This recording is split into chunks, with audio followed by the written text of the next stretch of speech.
Magandang araw po mga ka-farmers. Andito po tayo muli sa ating munting taniman para itanim na itong kinuha nating salo ng pinya. Pag sinabing salo, pananim po na pinya. Yan po. Ito po yung tawag doon, salo. Kaya po ngayon, hakutin ko na kung saan natin itatanim itong pinya na to. Yan. Abang-abang na lang po sa mangyayari. Maraming pong salamat.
Ayan mga ka-farmers, nandito na po yung ating salo na kinuha kanina. Yan. Dito sa area na to natin itatanim yung pinya. Ilalagay natin sa pagitan nitong saging. Sa pagitan. Dito lang natin ihihilera. Ayan mga ka-farmers. Kaya hindi naman kailangan marami talaga.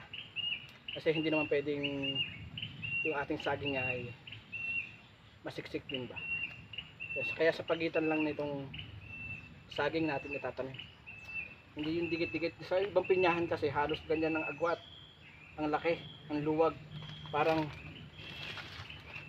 ganyan mga ka-farmers, ganyan. Ganyan yung agwat ng pinya. Ngayon, hindi natin gagawin ganun. Kasi may iba tayong tanim mga ka-farmers.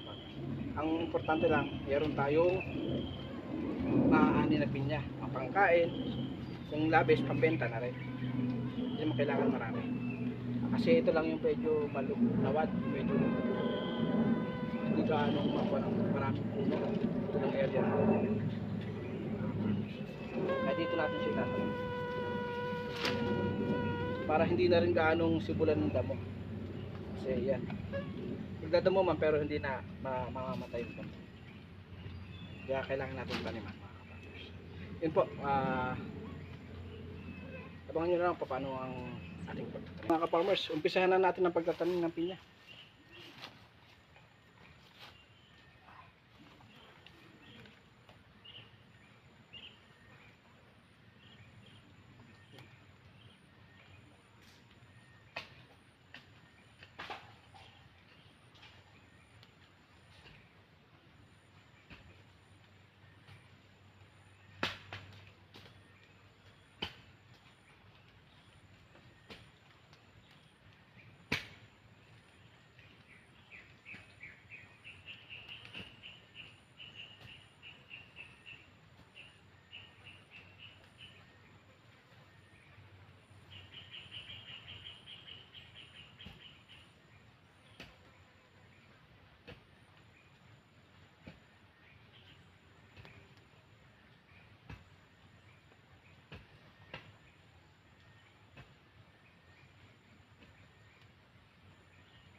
Yan mga ka-farmers, yung hukay. Ganyan lang ang hukay mga ka-farmers.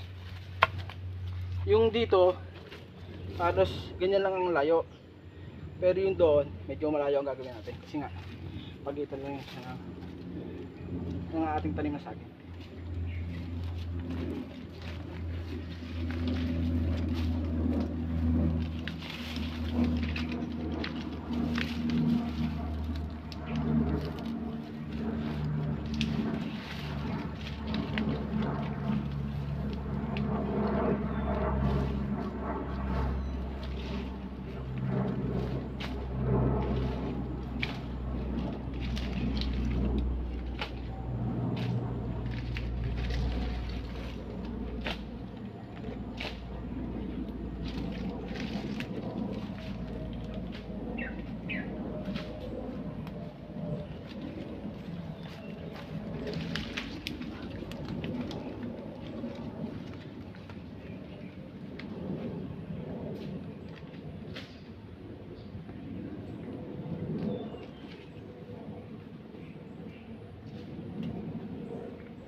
Yan mga ka-farmers, ganito lang gawin natin tayo. Hindi mo makailangan malalim. Kusa naman yan na pagbuhay niya, kung sana yung tayo. Medyo kahit na medyo nakahilig siya, okay lang.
Eh mga ka-farmers, dito naman tayo sa linya na to. Light ko lang mga ka-farmers.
Yung mga ka-farmers, nilagyan ko na rin ng bawat butas, nilagyan ko na rin ng bawat isa para pagkatabo natin dire-diretso.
Mga ka-farmers, pasensya kayo kasi ganito talaga ako pag sa lupa.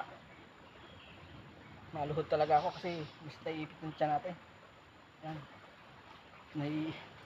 Mahirap iyuko. Kunting kayad ka lang. Yan talaga.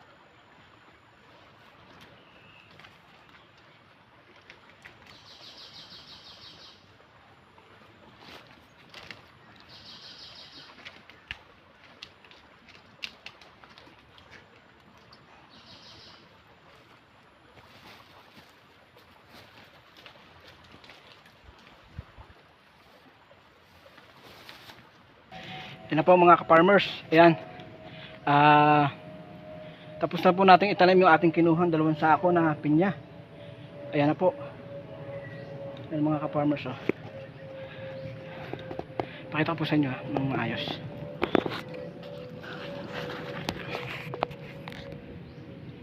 Ayan mga ka-farmers.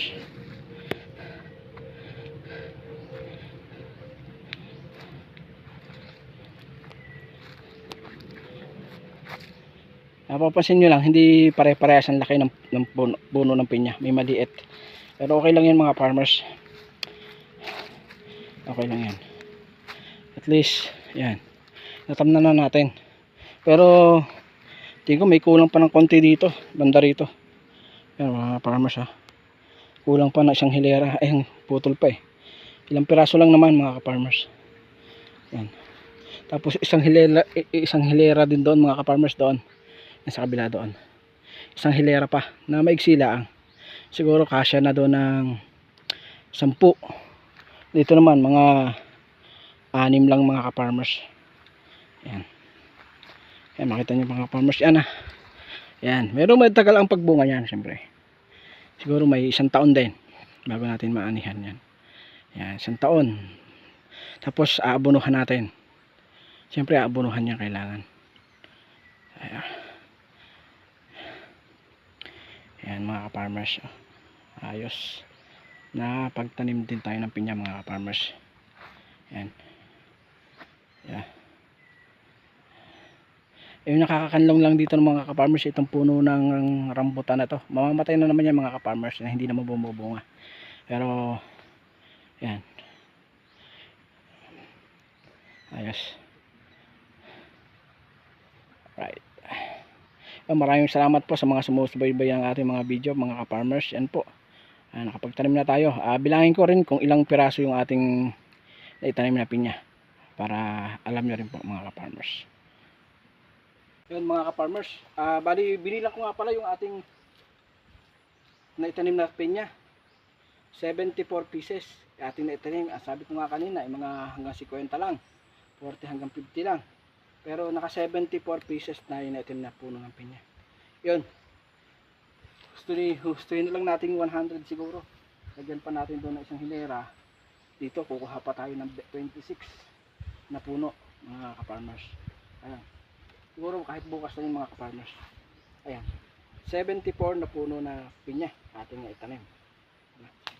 Ayos na. Mga farmers, oh. Ayos din naman eh.